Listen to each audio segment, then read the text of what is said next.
So let's talk about AI and some of the complaints that people have about it. Specifically, we're going to talk about the data center problem that people have. And there's two big issues. There's a couple other issues, but two big issues that can be solved by the data centers. And one is water usage, and people are complaining about the AI data centers taking up and using a lot of water. And two is electricity. They're taking up and using a lot of electricity, and that they are costing the grid, right, costing people in that area more money. And that kind of sucks, right? And this kind of is in the bigger picture. And we're not going to go into too many details about the AI job replacement or that type of stuff in this video. I have other topics on that. I'll talk about more of that in the future. Just the real quick blurb on that is that I think that AI is going to create more job opportunities for people. I think we're going through a transition phase right now, and I think it's going to unlock more potential roles, opportunities, businesses, and everything along those lines over the next couple of years. Now, if it becomes, super intelligent AI, I don't know. Who knows? Who knows? But my view is that we need to be optimistic about the future. And by being optimistic, you can be open-minded and abundance-minded. And so you can find the opportunities that are there and available no matter what. And there's always opportunities. And so I want to convey that to you. So now for this, let's talk about the water usage. And this was Nvidia sharing this. So of course they might be a little biased, but they said, water usage, this is a post on X, that has been a hot topic in the AI data center world, but the numbers may surprise you. According to the Manhattan Institute, data centers use 0.2% of daily water usage in the US. And that number has dramatically decreased in the past few years due to a new method, liquid cooling. By moving to a 45 degrees Celsius liquid cooling, AI factories in favorable climates can use dry coolers instead of conventional cooling tower-based systems, cutting facility water cooling use from roughly 2.6 million gallons per megawatt per year to near zero. Liquid cooling enables AI factories to be both water and energy efficient while creating opportunities for heat reuse and dispersal to local communities, allowing these factories to become energy grid assets. So it's cool, right? So it's just a technology that enhances the cooling of the machines. I know with Bitcoin, they started using liquid cooling technologies because, with Bitcoin miners, the similar situation, right? So if you're looking at AI data centers, you can look at some of the Bitcoin mining centers in the past and see some of these similar arguments. They use a lot of energy, they're loud, they're taking up space, all of that kind of stuff. Now, we can't necessarily prevent land being sold that is available to be sold to data centers. And I don't know enough about the noise around these data centers, but I don't know if it's as loud as something like a Bitcoin mining facility where you have a bunch of these fans just going, ee. If you've ever been to a Bitcoin mining center, they're really loud. And so there were noise complaints around Bitcoin mining centers. I'm drawing this parallel because my background in crypto, but also it's kind of similar, right? You have this new industry that's popping up, that's getting a lot of hype and attention, and there's a threat to energy. Okay, there's a threat to water.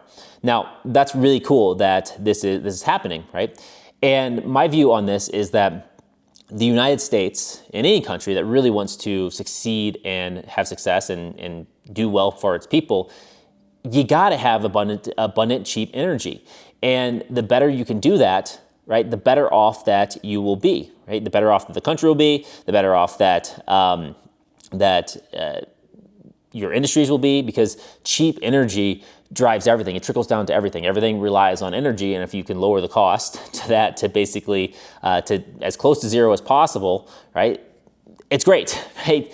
And so that's what we want. We want the country to be moving, and we want the country to create innovation along the lines of harvesting energy, the efficiency in which they produce and manufacture goods and services. That's what we want. And so the second article came out, and this is from Polymarket.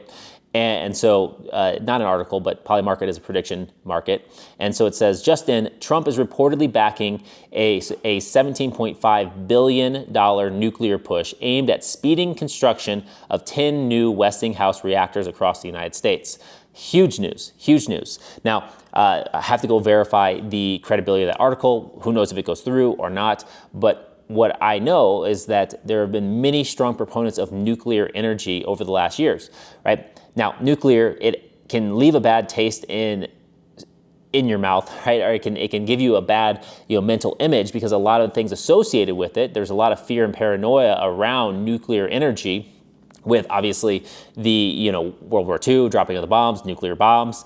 That you have that image. These images are like very, very pervasive in just the cultural imagery and cultural history. So you have that, you have Chernobyl, so nuclear reactions, a nuclear reactor breaking down. So you have some of those. You had the tsunami that hit Japan, and in like 2010 or so, and then there was the nuclear reactor they had problems with there. So it is a thing, and it is nuclear. And then of course you have the images and visualizations of nuclear waste. We're talking about those big metal barrels with the leaking, oozing stuff, right?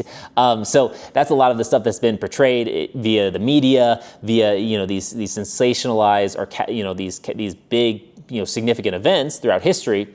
But if you actually run the numbers, and you go look into this a little more, nuclear energy is probably one of the cheapest and safest energy sources that we can get. And back when I was in college, I did an internship for BP, and I was creating financial models and energy models for the NISO.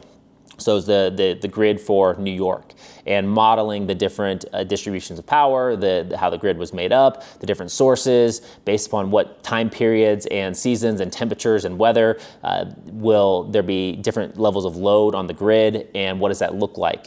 And nuclear is one of those things that you use to increase the base load for the grid. So when we're thinking about power and energy and things like that, is that you have base load and you have peak load.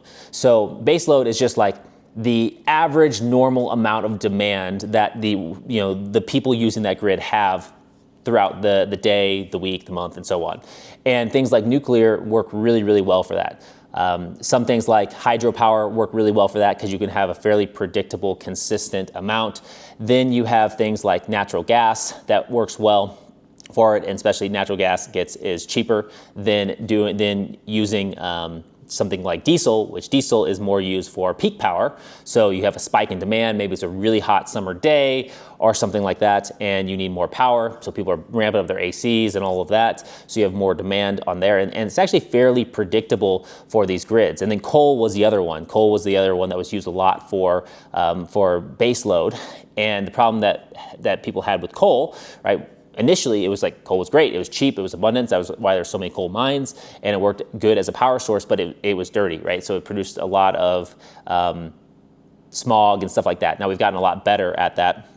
But natural gas has kind of taken the place of a lot of coal. Coal is still being used, right? And depending on the grid and the infrastructure, a whole range of these are being used. Okay, and nuclear is one of those ones that once you build it and set it up, you have it, and the cost is super low, but the cost to build is very high. The regulation to put these things in place, right, is very, very difficult because of those different catalysts and events and the public view of these facilities, right, and the fear of something going wrong that has prevented a lot of these being built in the last 20, 30, 40, 50 years. I don't know the exact stat off the top of my head, so maybe you can look it up on when the last nuclear power plant in the United States was built.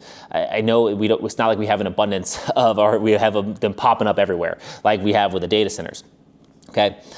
But if this stuff goes through and we put more initiatives in place to get cheap, fairly clean energy, and when nuclear is done the right way, it can be cheap and clean energy, and it lasts a long time.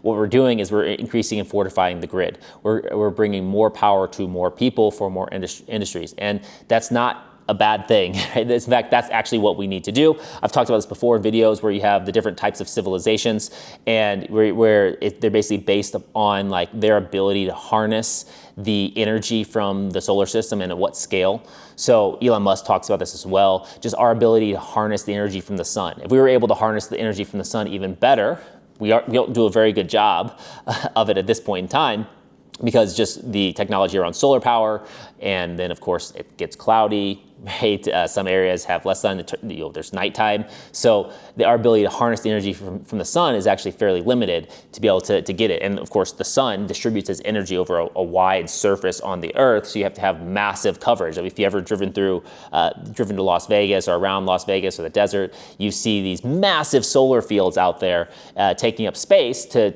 harness that solar power, but only certain portions of the country make that economically viable. So unfortunately, the most abundant energy source we have, the sun, we haven't developed the technology in order to harness it as well as we should. So I'm saying all this, right? Because one, it's interesting, and you can go down a rabbit hole looking at all this kind of stuff. But when you have a new industry and a new demand on the current infrastructure, you can say, you can be in the camp of saying, well, hey, we need to stifle the growth of this new industry, right? This new technological revolution, because it's putting constraints on what we have currently. And I think that's a scarcity mindset. Or you can say, okay, how can we leverage now the resources, the funds that are coming in here, right? The prosperity that's potentially going to come out of these new industries. How can we leverage those resources, right? That capital to then make everyone better off, right? To advance and grow as a civilization as a whole. And one of the best ways to do that is by investing in energy infrastructure, by investing in technologies that make it more efficient to use the resources we have on hand, like the liquid cooling technologies used for now cooling a lot of the data centers. That's what we should be looking for, and that's what we should be pushing for when we see these issues. So, and then it's important, right, to temper that with, hey, we got to look at the practical realities here. We got to understand that there will be a little bit of chaos and there will be some trade-offs, but what do we need to do to shift from, hey, AI data centers are popping up and they're taking all the water, they're taking all the electricity, they're making the water costs go up, right? They're making the electricity go up, right? How do we shift from that to saying, okay, how can we put our time and attention to make sure that when they go up in an environmentally friendly way, right? A sustainable way, so they're not creating a lot of pollution or destruction in that. And when they do use resources, that they're using resources optimally, and we're taking funds and investing in making more resources available for everyone. Right? That's the perspective and the path that I think is the one that makes everyone better off in the long term by focusing on that.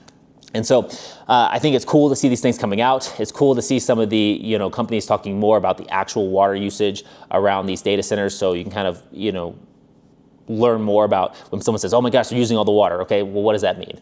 And what is the actual, how much are they actually using? And that liquid cooling technology, of course, can go to other areas, right? So once the technology is created, you have new industry, capital comes in, they use the capital to invest in more efficient, optimal ways to do something. That the technology, right, that those things and products and things they built can then be used in other industries. That's great. That can be shared. Everyone learns is better off. Well, you have that. And then, of course, seeing that there might be investment into nuclear power, which can then build the grid, give people access to more energy.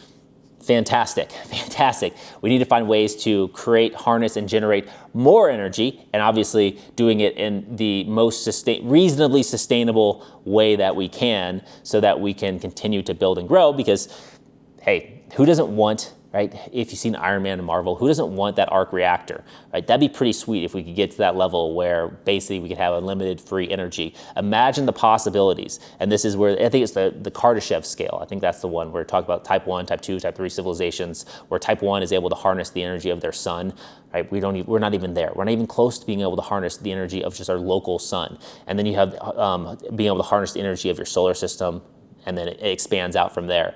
Imagine what you can do with that amount of energy. Imagine where we could go. Imagine the problems that can be solved if we're able to get access to and harness that type of energy. And that's stuff that guys like Elon Musk, right, people that are building these companies that are looking to expand the horizon of human civilization, that's the kind of stuff that they're focused on, and that's what we need, right? That's what humans need in order to survive, right? Long term, Musk talks about it. We need to become an interplanetary species if we want to survive. If we just stay on Earth, right, our doom is inevitable. But if we're able to harness enough energy and advance our technology enough, so we can start spreading through the cosmos, right? That makes us survive, right? And that obviously isn't going to happen overnight, but also that's, I've watched a lot of Star Trek and Star Wars and these space movies, and that's a pretty wild future, but it's something that's actually pretty exciting. Imagine the possibilities out there. Imagine what people can learn and do, right? Imagine the potential out there if you're able to explore space like that. Pretty wild, and it's a future that I hope that humanity gets to. And it starts with, again, reinvesting technologies, reinvesting to make technologies better, optimal new technologies, right? So we can harness and manage our resources better. That's the problem that we have, right? We're kind of like in this egg, and we got to harness the yolk as best as possible so we can escape, right? So we're kind of like that. And then, of course, investing in new, cleaner energy sources. So that is it. Let me know what you think. I know it's a controversial topic, but I'm excited to hear that there is innovation happening and that we all could stand to benefit from some of the innovation and investments. It's not all doom and gloom. So that's it for this video. I'll catch you in the next one. Peace.